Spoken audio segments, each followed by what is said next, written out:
President Trump has announced that he is sending federal troops to the state of Oregon and to the city of Chicago. He's not yet sent federal troops to Oregon. There's a court fight that's way too complex and not that interesting to explain at the moment. Look it up. That has prevented that. But National Guardsmen have arrived, mostly from Texas, in the state of Illinois, in Chicago, to force, the president says, that city to allow ICE, the Immigration Service, federal immigration officers, to do their job, to deport people who are breaking federal law, illegal aliens. And the mayor of Chicago and the governor of Illinois have said multiple times, we do not follow federal immigration law in the state of Illinois and the city of Chicago. So the president is forcing this issue. They're in violation of the law. He says he's working to uphold the law. Here is the response of J.B. Pritzker, who is the longtime, 6 years now, I think, governor of Chicago, to the president's deployment of National Guards troops to Illinois. Watch. What I know is in the early days of the Nazi regime, they started slowly but surely taking away people's rights. And what we're seeing now is the very same thing. They've gone into cities now with the military. Think about that. In your lifetime, have you ever seen anything like that, where the President of the United States is sending military or troops dressed as military, ICE and CBP, in camouflage with automatic weapons into our major cities? It's wrong. He's such a buffoon. So demented is the Democratic Party. That guy thinks he's going to be president. Have you ever seen this before? Has it ever, in American history, has there ever been a single instance of some Nazi in the White House sending troops into a state to uphold federal? It's never happened before. It's never happened before, except it's happened like a million times. And it's been celebrated almost every single time, beginning at least in September of 1957, 3 years after the Brown versus Board of Education decision came down from the Supreme Court, banning segregation in public schools in the United States. And in the state of Arkansas, in the capital city, Little Rock, Central High School, a high school, was not following this Supreme Court decision. And so Dwight David Eisenhower, General Eisenhower, commander of American troops in Europe during World War II, the president of the United States, sent the 101st Airborne to Central High School. The 101st Airborne, not like 300 fat guardsmen from San Antonio, but the 101st Airborne with M1s to a high school. And then he left his vacation and he went on television to explain why he did it. And remarkably, thanks to the internet, we have the tape. Here's part of it. In that city, under the leadership of demagogic extremists, disorderly mobs have deliberately prevented the carrying out of proper orders from a federal court. Local authorities have not eliminated that violent opposition. And under the law, I yesterday issued a proclamation calling upon the mob to disperse. Yep, that was General, then President Eisenhower, September 1957, sending the 101st Airborne to Central High School in Little Rock, Arkansas, because the racist governor, Orville Faubus, wouldn't let black students attend a white high school. And every liberal in America applauded. Shoot them! There was one girl in the crowd that day who smirked or scowled at one of the young black ladies being escorted into the school. And she shouldn't have done that. It was cruel, obviously. But it wrecked her life. That picture, which ran the Arkansas Democrat in September of 1957, wrecked her life, actually. She never got out from under that.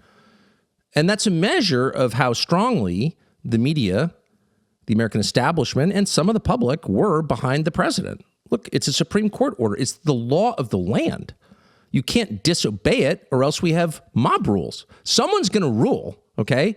It'll either be a dispassionate law that treats everybody equally, or it will be an individual who plays favorites. So your choice really is not between no law and law. That's not a choice. Your choice is between the rule of law or anarchy, which leads to dictatorship. That's your choice. And Eisenhower, in an interesting speech, 13-minute long speech, laid this all out, which is on YouTube. You should check it out. He explained why he did it. Because it wasn't about simply desegregating a high school in Little Rock. It was about upholding the basis of the American judicial system, which is to say the basis of America itself, which is equal application of the law, fairness under the law. It's a nation of laws, not men. And he did that, and it was roundly applauded, and it worked in some ways. Public education was totally destroyed nationally, but whatever. The rule of law was upheld.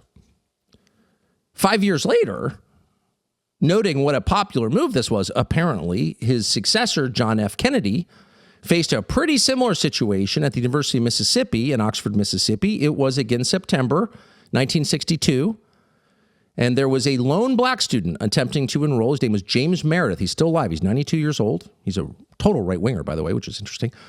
But he was trying to enroll, and the school would not accept his application because he was black. And so President Kennedy also sent the military to Ole Miss. How many did he send? President Trump has sent 300 to 500 guardsmen to Chicago, to a city of millions. President Kennedy sent 31,000 U.S. soldiers, U.S. Army soldiers, to a campus of 6,000. Yeah, that's more than 5 armed soldiers per student. 31,000 American troops descended on the campus of Ole Miss in Oxford, Mississippi at the very end of September, early October 1962, and they shut it down. And they camped on the quad in tents, and they put tanks on the football field, and they put machine gun emplacements on the quad. A couple people were shot to death. And President Kennedy made, now, a bit overkill, in fact, disgusting overkill, in fact, fascist overkill. But the point is, he was applauded for it because there was a federal law emanating from a Supreme Court decision, and he was upholding it in the same way that President Trump is currently attempting to, in a much less vigorous way, uphold federal immigration law passed by the United States Congress, which is core to the country. Who lives here is the main question in any country. Who lives there? What is a country? It's the people who live there. And immigration law is the way that you regulate that. So if you don't control that, you're literally not a country. So that's not an optional law. That is a core law. And in the case of Chicago and Portland, but particularly Chicago, shameful.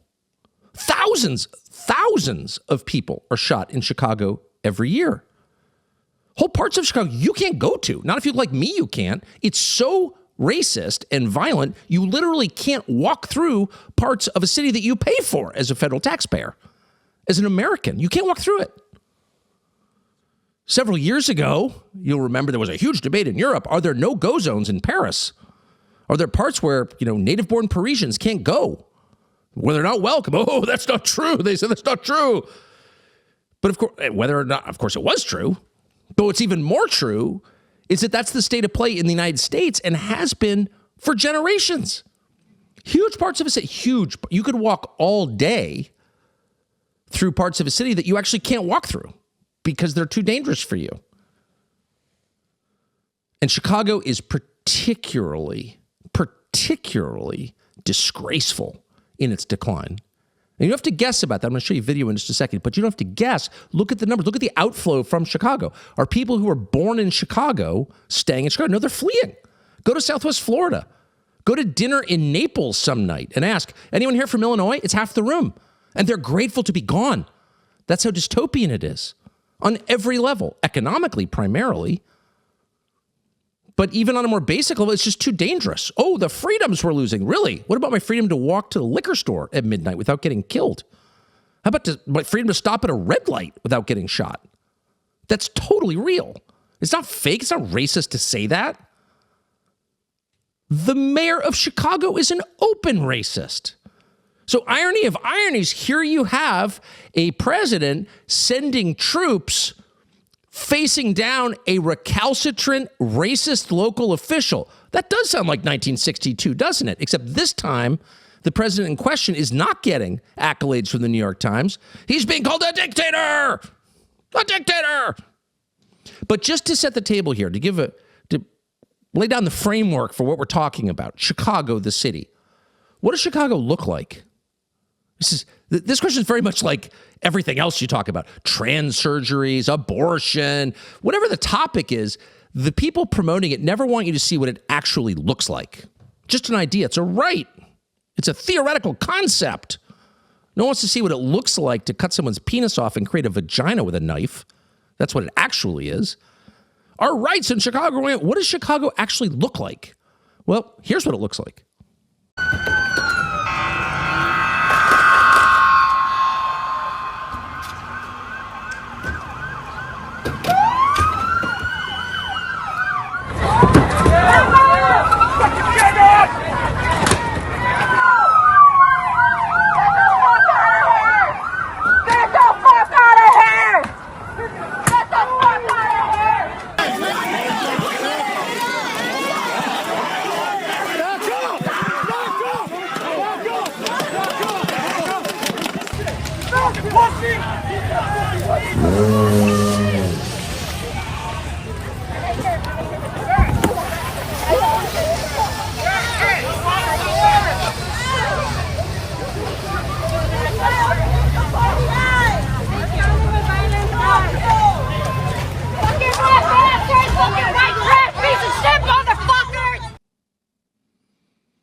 So what's interesting about those videos is who's participating in the rioting and the violence there.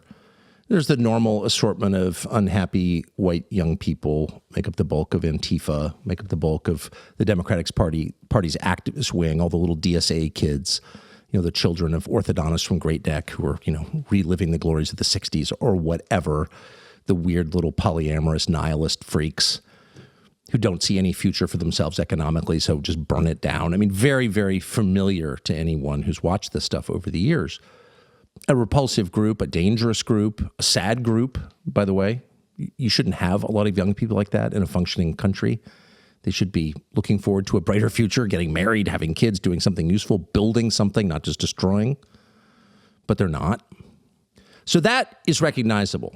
We've seen a lot of that over the past 10 years, and we're going to see a lot more going forward, unfortunately, unless someone gets a hold of this now.